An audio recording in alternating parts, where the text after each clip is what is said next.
Welp, the Cincinnati Bengals are bad again. My personal Super Bowl favorites are now 5-5 and have zero chance of making the playoffs with their starting quarterback out. And with a ton of questions about the current roster, are the Cincinnati Bengals set up for success, or is their future looking pretty bleak? Well, I'm going to answer those questions plus a little bit more in today's video, but let us go ahead and get started. To start the video, I wanted to basically just cover a small bit of statistics, because statistically, this team was really bad this year. Now, before we get into the stats, do keep in mind that the Cincinnati Bengals team started to play a lot better within the last couple weeks, so even though their statistics for the whole season is bad, it got better in certain weeks. On offense, they averaged 20.2 points per game, which is the 20th worst in the NFL. They averaged the 24th most yards per game, the 20th most touchdowns per game, and for the most part, almost every important offensive stat they do rank in the bottom half of. And it is not much better on the defensive side of things. They give up 22.6 points per game, which is the 21st highest in the NFL. They also give up the 30th most yards per game, the 23rd most opponent's points per play, and 2.4 touchdowns per game, which ranks them 18th highest in the NFL. And again, similar to the offense, they rank in the bottom half of basically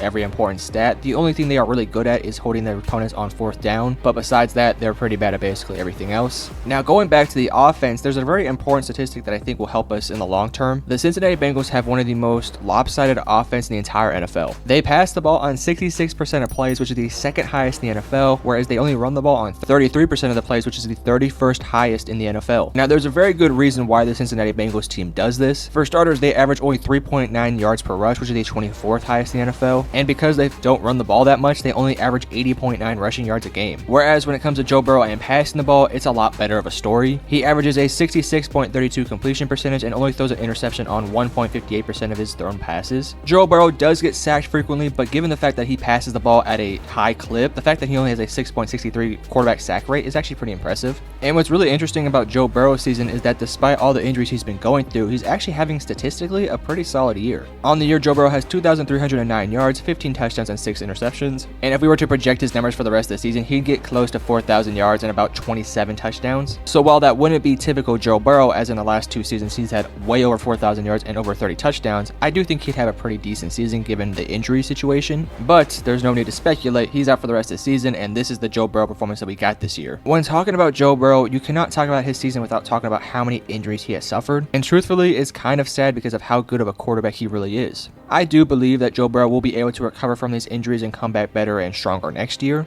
But the real question is, can this roster be the same roster this year for next year? They are obviously going to have a very interesting offseason with guys like Tee Higgins potentially leaving. Me personally, if I was the Cincinnati Bengals coaches and GMs, I would probably just let Tee Higgins leave, because ultimately I still think that Joe Burrow is good enough to be a great quarterback without Tee Higgins. I understand his value, but at the end of the day, there's going to be a team that's going to be willing to give him a massive contract. And given the fact that we don't have that money, I would be willing to move on from him. At the end of the day, you're still going to have Tyler Boyd and Jamar Chase and some pretty decent tight ends. You could also potentially go in the draft and take a receiver in the 2nd or 3rd round to be a kind of project player to replace Tee Higgins. But outside of Tee Higgins, there is a lot of really good players who are going to be up for free agency. Just to go over a couple names, you have Tyler Boyd, Chidobe Awuzie, Jonah Williams, Irv Smith, DJ Reader. Those are all huge players for this team, and I think that it's going to be a very difficult situation for them if they lose a lot of these players. Chidobe Awuzie is one of their best cornerbacks. I actually am a huge fan of Chidobe. I think they should give him a pretty decent sized deal. His big problem is that he's been injury prone basically since the start he's been there, and I do think those injuries have kind of taken a bit of a tear into him, so I really do wonder if Cincinnati will give him a deal. This year he's not having a spectacular season, but for the most part he's been a very solid cornerback for that roster. I just have a small feeling that they're probably not going to re-sign him due to the injury situation,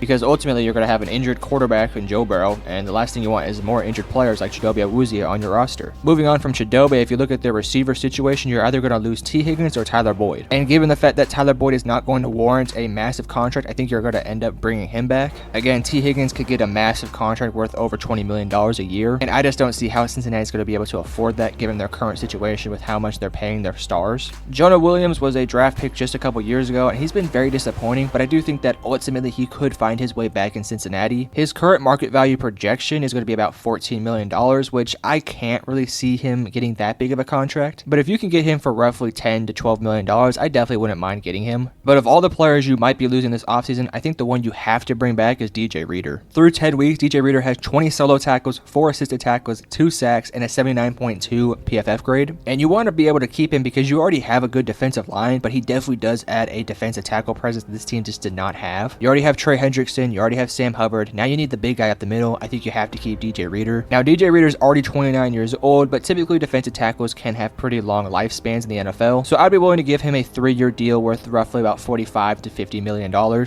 because again, he's worth it given how important he is for this defense. And to be honest with you, that's about all they can really do in this offseason. For the most part, the only way they can really upgrade this roster is going to be through the draft. The good news for the Cincinnati Bengals is that they do have their full slate of draft picks for this upcoming draft, and with their current schedule looking pretty tough, it's very likely this Bengals team is going to lose a couple more games this year. I'd imagine their draft pick will probably fall between the 8th to about the 15th spot. So what do I think you go out there and get? Well, I think there's a couple different options. For starters, you can go out there and try to find a replacement for the Tee Higgins or Tyler Boyd loss. Me personally, I'm not a huge fan of doing that because I feel like you're just kind of replacing a position you're already good at. And I think if you have a Jamar Chase and Tyler Boyd combination, I think that's kind of fine. I would rather them spend their draft pick on a different player rather than go out there and get a receiver just to kind of fill in that hole. You could definitely go offensive line. Again, if you do lose out on Jonah Williams, you're going to have a hole at that right tackle position. And unless you trust a guy like Cody Ford to step up, I don't know. I think I'd rather just go for the tackle. J.C. Latham, the tackle out of Alabama, could be available around that draft pick. I wouldn't mind that one at all. Defensively, you could go for a cornerback. Again, you might lose Chidobe Awuzie this offseason. So if there is a cornerback available, I would not mind seeing them go out there and get one. And lastly, I think the only other position that maybe you could go for is linebacker. Obviously, Logan Wilson is their best linebacker, but you could potentially replace a guy like Jermaine Pratt or Akeem Davis-Gaither. Those guys are decent players, but I do think that if there's a linebacker available, you might want to consider it. But if I had to take a guess, I just don't see them going out there and taking a receiver. I do think they'd potentially take the right tackle. And then you can imagine with their 2nd, 3rd, 4th, and so on picks, they'll potentially find different holes to fill. So the good news is that you're going to have relatively a high draft pick. And I've said this for multiple teams, it's kind of good that this team is going to be bad for the rest of the year because ultimately you get to rest a lot of the guys who are having injury problems, and you can go out there and get a super high draft pick to potentially fix your roster's holes. Sometimes having a down season is kind of a good thing, especially for a team that has as many free agents as they currently have, and a team that has a lot of question marks regarding their future. Getting a super high draft pick can fix those problems. If you look at the current situation for the New York Giants, I think they're in a kind of similar spot to the Bengals. Now, the Bengals have by far the better future, but my point being, both these teams suck, so they're going to have a high draft pick that they can potentially go out there and get some stud players. And the good news is when you go out there and get a stud rookie, they're on a rookie deal. So now you have a little bit extra money to go out there and sign some different free agents or keep a lot of the players you may potentially want to keep. So yes, Bengals fans is going to suck this offseason and for the rest of this season, but at the end of the day, the rainbow is brighter on the opposite side of the draft, and next year you can kind of have another great season. Let's not forget this Bengals team was super successful when they had Joe Burrow and Jamar Chase on rookie deals. So now that those guys are going to get paid and you have other players who are also going to get paid, having some young guys who could potentially help your roster is a really nice thing. Because ultimately, if you didn't have a super high draft pick, you just run back the same team as you did this year with maybe a small rookie who could potentially have a small role. Whereas now, because you suck, you're going to have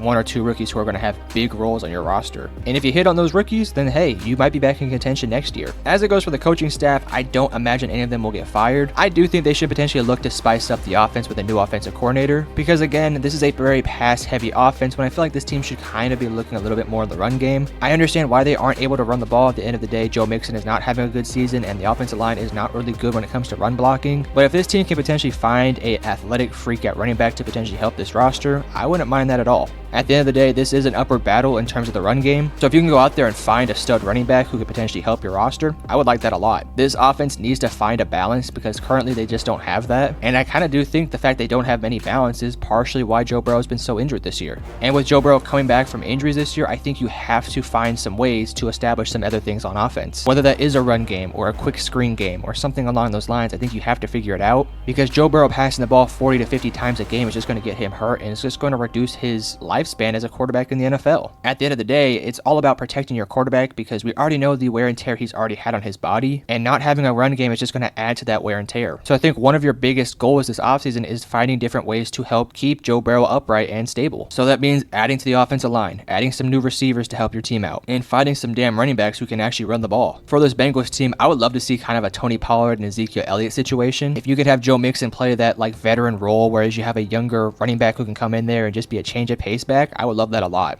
I'm kind of rambling about the run game, but you get my point. I think it has to be a point of emphasis. And defensively, I wouldn't mind if they replaced the defensive coordinator as well. He's definitely not the main problem for this defense, but I think this defense is way too talented to be performing the way they are. So I think this team does have a bit of an upward battle to fix the problems on defense. Again, this is a huge upward battle for the Cincinnati Bengals. I've said that a couple of times these past couple minutes. But I do think the fact that you are going to be really bad this year is going to be able to allow you to take some really nice players in the draft. And now you can kind of look yourself in the mirror and figure out what needs to be done for this roster to get back to where they want to be. We obviously saw this team make it to the Super Bowl just a few years ago, and for the most part, this roster is still remotely the same as it was then. They have to address the current problems on their roster, or else this is not going to end well for this team. And if you think I'm the only one who knows this, I guarantee you the Bengals fans and Bengals front office knows this too. This is maybe the biggest offseason in Cincinnati Bengals franchise history. If this team as a whole does not have a really good offseason, it could be bad news for this roster, because of course as long as you have Jamar Chase and Joe Burrow, you're going to be contenders. But if this team remains how it is now and doesn't have a lot of change going into next year, it could be bad. But Bengals fans and NFL fans, let me know in the comment section below what you guys think about the Cincinnati Bengals future. Do you think it is trending upwards, or do you think it is trending downwards? And if you did enjoy my portion of the video, make sure to hit the like and subscribe button, as well as share the video to all your friends and family. But I love you guys. Peace.